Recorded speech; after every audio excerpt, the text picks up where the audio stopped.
محسن ابراهیم زاده.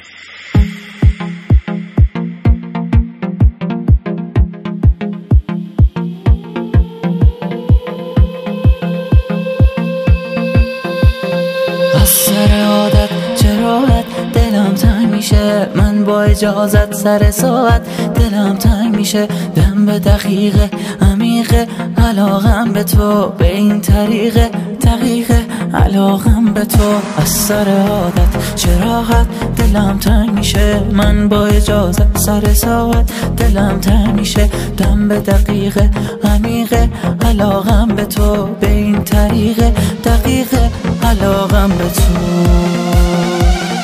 من همه حرفام و کارام شبیه هم، میگی که عشقت زیاده زیادم کمه، عشق تو داره دوباره به من جون میده، میبینی قلبم چون آسون واسه جون میده. من همه حرفام و کارام شبیه هم، میگی که عشقت زیاده زیادم کمه، عشق تو داره دوباره به من جون میده، میبینی قلبم چون آسون واسه جون میده.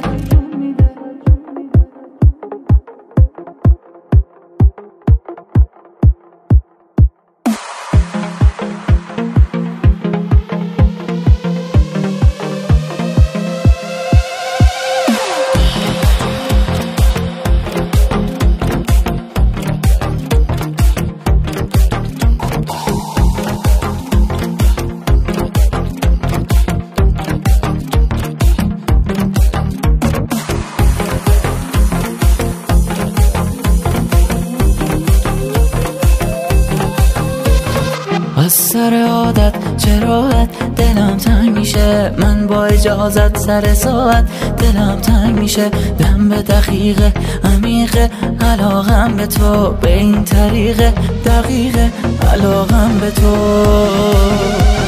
شک ندارم که به حرفات عمل میکنی، تنهاییامو روزی 100 بار بغل میکنی، حسم عجیبه نجیبه به چشمای تو، برام جوابه مثل خوابه تب دستای تو. من همه حرفام و کارام شبیه هم، میگی که عشقت زیاده زیادم کمه، عشق تو داره دوباره به من جون میده، میبینی قلبم چون آسون واسه جون میده. تنظیم مصطفی مومنی.